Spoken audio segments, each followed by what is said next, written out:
go. Okay. Den her tale, det er en tale, som Villy Søvndal han har lavet om Irakkrigen.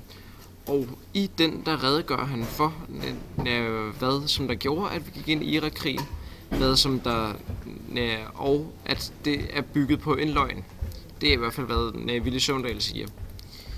Udover det, så redegør han også for den politik, som der ledte op til Irakkrigen, og den politik, som der er ført under Irakkrigen.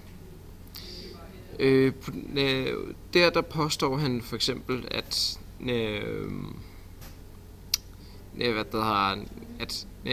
Irakkrigen er bygget på en løgn, og at man overhovedet ikke burde være gået ind i Irak, da der ikke var masseødelæggelsesvåben.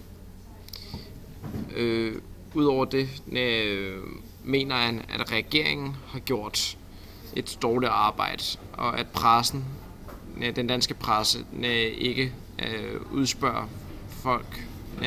politikerne nok. Ja, og nu vil vi lave en analyse af et stykke, vi har valgt i Willys tekst. Og jeg vil lige starte med at læse det højt, så vi alle sammen er med. Men en sandhed kan jo ikke gentages for ofte. Men jeg ved, at det må være smertefuldt. Jeg er klar over, at sandheden er ildehørt på taburetterne hernede foran mig. Der, hvor Dansk Folkeparti, Det Konservative Folkeparti og Venstre sidder. Men jeg ved, det må være smertefuldt i ørerne på landets ministre. Igen at blive præsenteret for sandheden. Det må være smertefuldt for udenrigsministeren. Det må være smertefuldt for statsministeren. Irak havde ikke nogen masseødelæggelsesvåben. Det er ikke noget, vi tror. Det er noget, vi ved.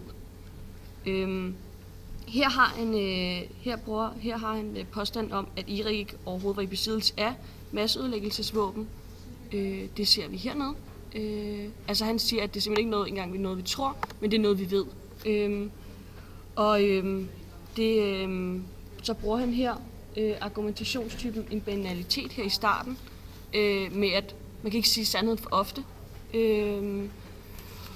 Og altså, som politiker, så er det jo vigtigt, at man siger sandheden rigtigt. Det kan så diskuteres, hvor ofte de gør det, men det er i hvert fald en vigtig del af at være politiker. Så bruger han her, jeg er klar over, at sandheden er ildehørt.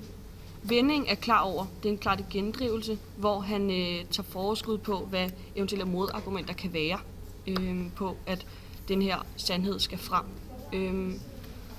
Og så har han et ordvalgsargument her, hvor han siger,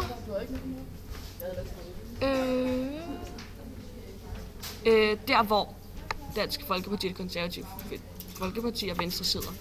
Han lægger meget vægt på, at han taler direkte til de her modparter, der har åbenbart løjet for de her, i forhold til de her masseødelæggelsesvåben.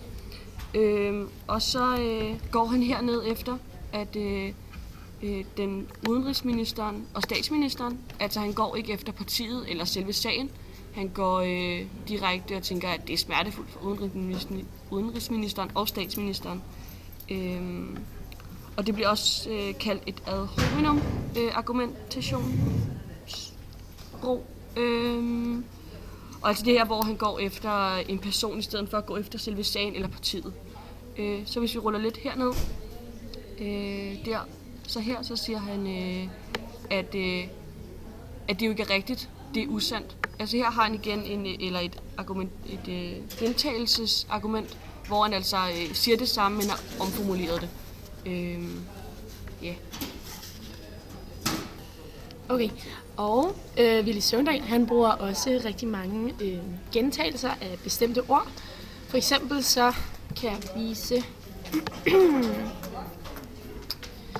her, hvor han gentager rigtig meget. Det mod som den danske enkelte soldat, og det mod som et irakisk barn. Ja, i hvert fald så bruger han rigtig mange gentagelser for ligesom at få sin pointe frem, eller hvad man skal sige. Et lille hernede, der skriver han, at for statsministeren havde end ikke mod til at forsvare sin beslutning på tv. Og det er faktisk også et argument, fordi han ligesom går efter statsministeren i stedet for at gå efter selve sagen. Længere nede, så laver han en gentagelse igen. Den her lange gentagelse. hvor han bare skriver, der var, og der var, og der var, og der var. For ligesom at, igen få understøttet hele sin pointe.